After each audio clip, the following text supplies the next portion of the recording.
Hey everybody, what is up? Welcome back to Final Trade. 2/3 of the way to Christmas. Boy, it's getting exciting now. What did I buy in September 2025? So, first off, Spider-Man came out last week on Friday, and in honor of that, I got some Spider-Man collector boxes. Now, it's kind of hard as time goes on. It's harder and harder for me to differentiate what am I buying for long-term investment? What am I buying for the store? What am I buying for the patron program? So I ended up with about eight of these boxes, I think, maybe nine. It's hard to remember. My average price is about $6.20. So when you look out there today, they have melted down to about $5.30, and occasionally someone jumps into the market and offers some $10 or $15 below that. If it goes sideways here for a couple more days, then it's going to be a very, very tempting buy.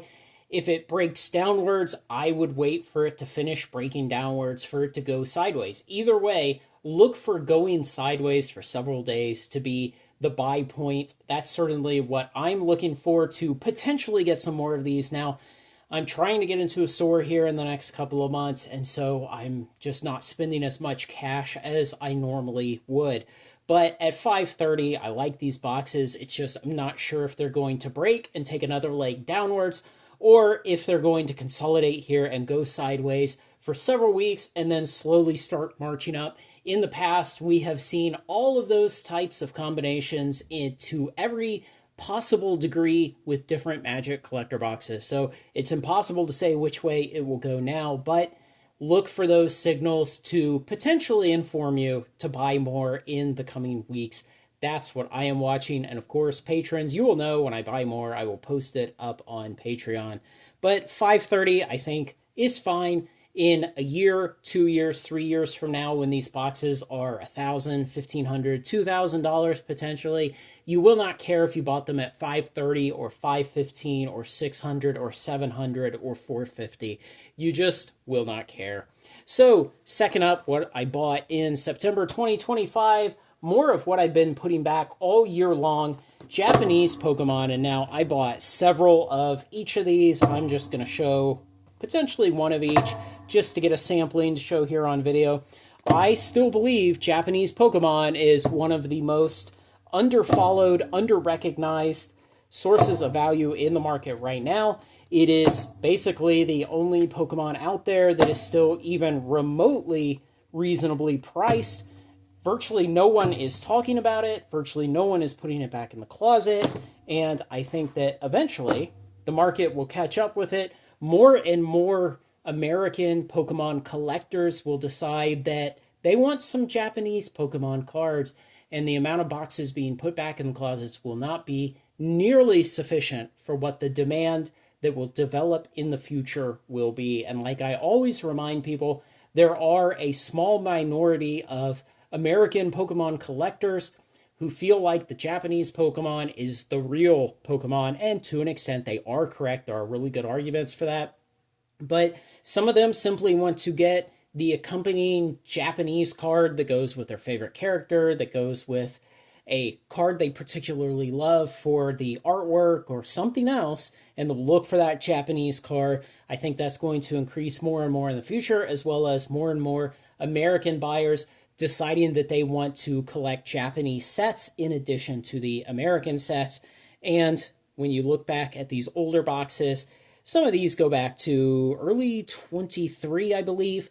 But when you go back and you look at those, there just are not enough in the world for what the developing demand will be in the coming years. So this is definitely a long-term bet on American Pokemon collectors deciding in the future that they want more Japanese Pokemon than they have in the past, and they're just simply not being enough. The demand will well outstrip the supply, like it does for all Pokemon. Now, that's all I bought this month for long-term investment.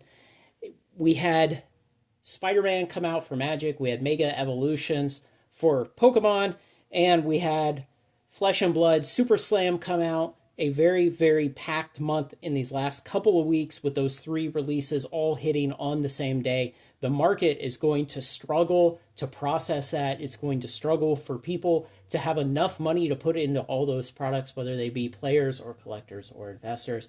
I would not be surprised to see a lot of negativity surrounding the government shutdown, a lot of just generally bad sentiment in the coming weeks. We'll see how that develops into the end of the year. As I've been warning for a long time, eventually these TCG markets will break. Eventually, people will get tired of being asked to pay $250, $300, $350, $400 for brand new release Pokemon booster boxes. They'll get tired of $5, $6, $7, $8, $9, $10, $11, $1,200 Magic collector boxes. They'll get tired of that. It'll push enough people away and the market will roll over eventually. Now, when will it happen? I have never claimed to know. I will never claim to know. All I know is that I've been dealing in markets like this, in the stock market, etc., for over 20 years now, and this is exactly how it always goes. You can see that the market has wound up so tight that it is overstretched, that it is groaning to continue along at the prices it's at. And you know it's going to break at some point, but you do not know until you look back from the future at the price charts and you see, oh, there's where it topped out and it went sideways. It trended flat for a while and then it started turning down. So you have to wait until the future where you can look backwards, you can see it on the charts, and you can tell that's when it was. Don't listen to anyone who's trying to tell you they can predict when it's going to turn. No one knows. I will have a lot of updates on the store, on other topics, on sealed sales, on other stuff in the coming days. It is a very, very exciting time for Final Trade. A lot going on in the background, and I hope that potentially by Friday or Saturday this week, I can sit down in a video and just tell you everything that's been going on. Enough things will be finalized, cleared out of the way, that I can tell you all about it. This market is wild, guys. Just be patient. If you want something to open, to play with, because you want to crack packs, yeah, it's going to be painful right now. If you're looking for long-term investment positions, you have to be very careful. You have to look for the deep value that everyone is passing up, like I believe exists in these Japanese Pokemon products. Otherwise, man, you have to chase the wave and hope that the market doesn't turn on you and just see how it goes in the future. So let me know what you think, guys. I got a couple other videos I'm planning to make today, other things going on, and man, so many wild projects, things to come, dreams for the future for Final Trade. Everything is moving so fast right now, and it is a hell of a time. So let me know what you think. Thanks to everyone who makes this content possible, especially my very generous supporters on Patreon. Like, comment, share, and subscribe, and join me on Final Trade. Buy a hat.